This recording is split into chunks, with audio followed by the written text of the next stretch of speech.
How to make personal Microsoft bookings page. So in this video, I'll show you how to make personal Microsoft bookings page. So to create a personal Microsoft bookings page, go ahead and head over to your Microsoft account and then open the bookings app. So in here, you'll be able to find the shared booking pages and this personal booking page.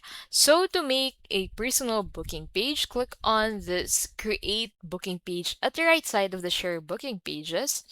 And then go ahead and select in between creating from scratch or creating from an existing booking page.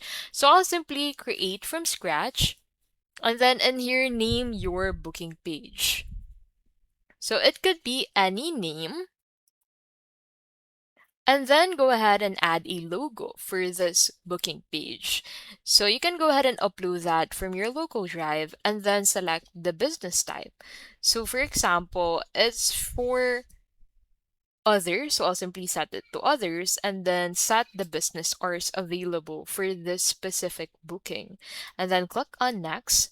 And then in here, go ahead and invite your staff and then click on next and then set up a service. So go ahead and add services for the specific personal bookings page. So you can click on change from there and then name the service and then set the service duration. So set the service availability, the time, and you can also check this to make this a Teams meeting. But if you prefer to use another platform, you can also do that. And then click on this update service button and then click on next. And then since what you want to do is to make this as a personal Microsoft bookings page, make sure to set this to anyone so anyone can book your service. And then after that, click on create. So in here, you'll be able to find the booking link, which you can share to anyone to whom you want to share this.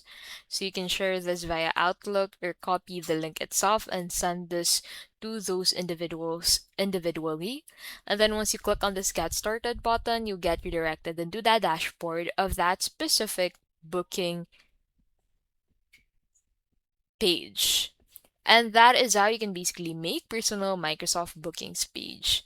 If this video was helpful, please don't forget to give this video a like and subscribe for more videos like this.